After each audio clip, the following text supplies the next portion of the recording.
So being a Muslim, as you can already imagine, my main problem is with the Christian doctrine of godhood of Jesus. So there's a couple of questions that are related. First of all, I find this concept logically fallacious. Like there are many aspects to its logical fallacy, as in maybe one of them could be that how can God be finite and then infinite at the same time? Like this is like it's like saying that there could exist a square circle. It's a logical fallacy, right? So when we say that Jesus was God or Son of God, we are actually saying that God existed in finitude during the life of Jesus, and He also is infinite at the same time. This is logically fallacious. Now, because you are like you're coming from a historical standpoint. Did you want me to respond to that, or you it's a relate. Like the same question continuing. So because you're coming at it from a historical standpoint, another thing that adds, like the historical evidence that adds, like that supports this argument, is that the concept of Trinity, the word Trinity itself, it doesn't appear as a theological term till near the end of the 2nd century after Jesus. So it was first used as trias by Theophilus, the bishop of Antioch, in AD 180.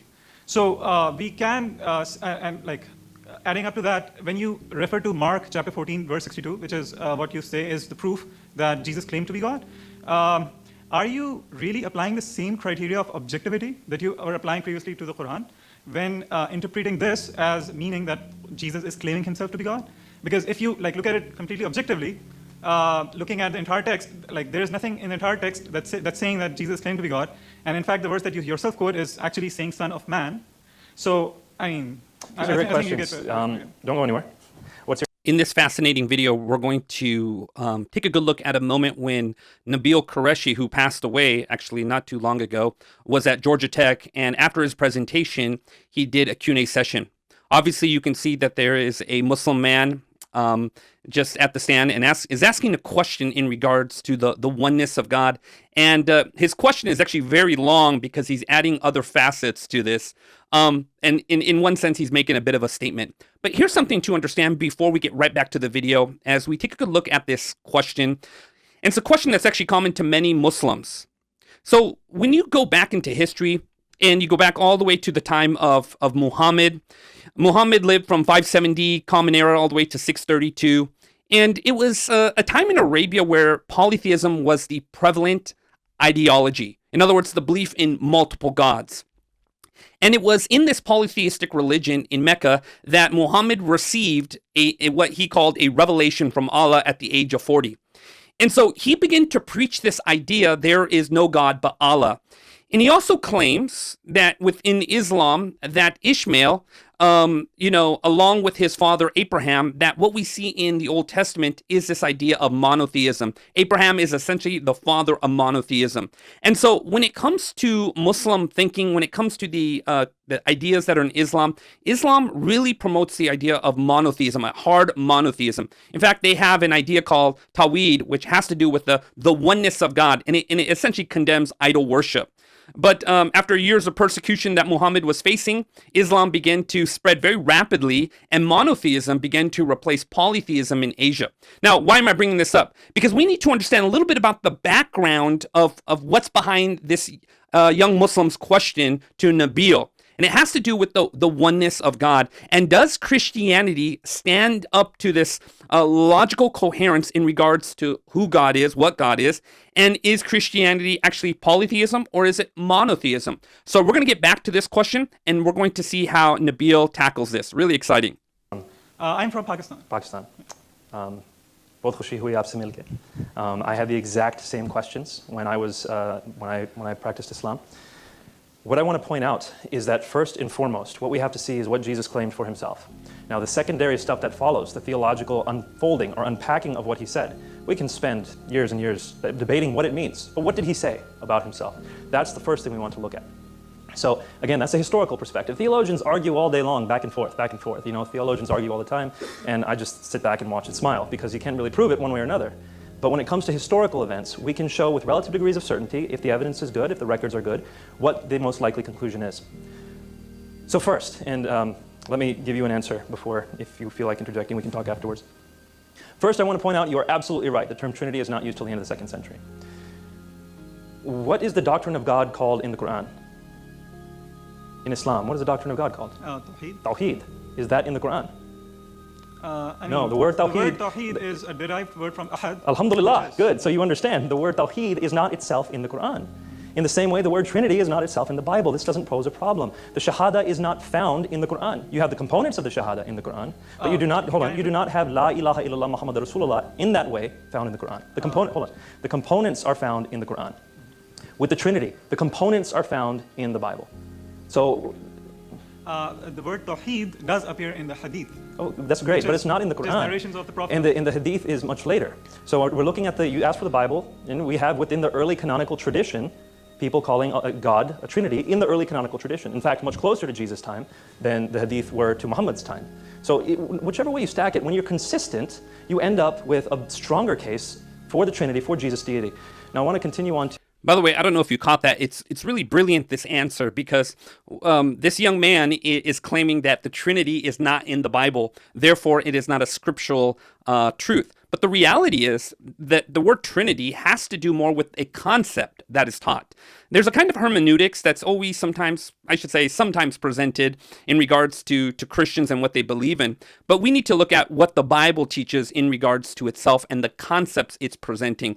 I really appreciate Nabeel's kind of left hook here. He kind of turns this man's beliefs upon himself, and he says, look, you guys have a teaching Tawhid, which is the oneness of God, but that didn't appear in the Quran. It actually appeared much later on. And it itself is not found in the Quran. So we see here is Nabeel is really holding this man to the same standards. Really interesting.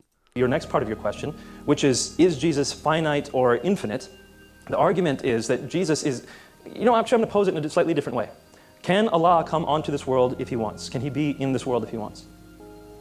I wouldn't think so. You wouldn't think so. So Allah's omnipotence is limited. He can't come onto this world. It's like basically Allah Ta'ala cannot do logically fallacious things. Like He cannot create a square circle, right? Mm-hmm. Because that's something logically But fallacious. how do we there know are that's what certain this things is? that Allah But how do we know that's what this is? Because, for example, in Surah Al-Imran, when Allah is talking to Moses, it says in Surah Al-Imran, I think it's Surah Al-Imran, it might be Surah 18, but double check, that Allah, as He spoke to Moses, Allah was in the bush.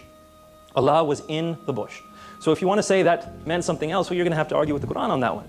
It seems to be pretty clear that Allah can emanate His voice from a physical place. He can be in a physical place in a sense. In the same way, I don't believe that God coming to this earth limits His omnipotence. It's not a limitation of His omnipotence. Jesus has taken on flesh. God the Father is still everywhere. God, Jesus, the Son, is here on this earth. It's a limitation in that sense, but it's not a limitation of His nature. He's both the divine and human nature. That's the argument. Now, I want to talk about briefly, and then we're going to have to go to the next question, but let's talk afterwards for sure. You asked about the Son of Man. You said He's not calling Himself the Son of God. He's calling Himself the Son of Man. I'm emphasizing to you, my friend, when this hit me, again, while I was practicing Islam, when this hit me, it hit me like a bolt of lightning. The claim Son of God, according to Jews at that time, was not anything divine. Adam was called the Son of God. Solomon was called the Son of God. In the Psalms it says, you are gods. It's not a divine claim to call someone a son of God. But when someone refers to that Son of Man coming on the clouds of heaven, who's going to receive glory, authority, and sovereign power, and people of every nation and language are going to worship Him with the worship due only to God, that Son of Man is more than just a human. He is divine. He's going to be worshipped by all people of all time. So when Jesus calls Himself the Son of Man, it's not the Son of God title. And lots of Christians get this wrong, so I'm not pointing the finger at you. Lots of Christians say, oh, Son of Man means He's human, and Son of God means He's God. No, it's the other way around. In the Jewish context, Son of God was a normal human title. Son of Man, from Daniel 7, that was something divine. Go back and read Daniel chapter 7. See that this man is worshipped by all people from all eternity. This man, or one who looks like a human anyway, is worshipped by all people alongside of God the Father. That's the one Jesus is claiming to be. Definitely understand that point that I'm trying to make. And so when you see that Jesus' claim is found there in Mark 14:62, it's found in all the Gospels, and every time Jesus uses the term Son of Man, He's alluding to that. You cannot extract that from the Gospels. So please put Mark 14:62 next to Daniel chapter 7 and see what Jesus is claiming for Himself. And we'll talk afterwards for the rest. Lord bless you, my friend.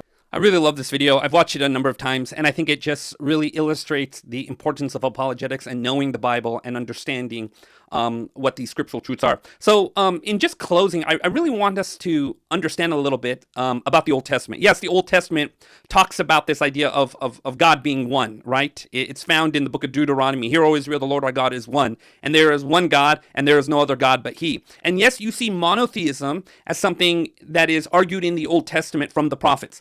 But also, you actually see a greater argument in the Old Testament. It's something called monolarty. And it has to do with not just so much that this God is one, but this God is different. What do I mean by that? You see, there are so many depictions of gods out there, so many depictions of who this God is, and you see this in various other religions. And what you see in this argument of monolatry is this understanding that God, in his character, is essentially different than the other gods that exist. Now, I believe with all my heart God is one, but don't get me wrong here. The primary argument in the Old Testament, God is making a difference between himself and these other gods. Now, when you get into the New Testament, we see this greater unfolding of the Godhead. We see that God, comes to this world, and we learn about Jesus, who is God in the flesh, but he also calls himself the Son of God. And, you see in John chapter 3, verse 16, for God so loved the world that he gave his only begotten Son. Now, Nabeel honed in on this idea that Jesus referred to himself as the Son of Man, and the Son of Man is of itself a divine title. But let's just take a bit of a different angle here. You see, those that accuse Jesus of being the Son of God, and they're saying he's the Son of God, therefore he is not God, you can turn back and you can say to them, but Jesus calls himself the Son of Man. What's my point? Now, a son of man, is he a man? And the answer is yes. Was Jesus a man? Yes. Did that stop him from being the Son of Man? No, right? And so when Jesus calls himself the Son of God, that doesn't in any way dismiss the idea that he himself was God. You see, what God is doing throughout the Old and into the New Testament, he's unfolding his nature. He is sharing something about himself, and that is he is community. The Father, the Son, and the Holy Spirit have taken on these roles to reveal themselves. This infinite God has taken on these roles to reveal himself to his finite creations. In Hinduism, they teach this idea that God is so great, God is so big, God is so high and holy that one cannot truly know him. And any kind of articulation about God would be somehow diminishing of his nature. But they forget one thing. God is able to reveal himself. God can self-identify. God himself can make himself known. And that's what you see throughout the Old and New Testament. And so if Muhammad talked to Jesus and Jesus talked to Muhammad, and Muhammad says, God has a son, that sounds so strange. How can God have a son? That doesn't make any sense. I believe Jesus might say it's not that God had a son. It's that God became a son. Hi, my name is Anil Kanda. Don't forget to like and subscribe to this channel for more exciting content.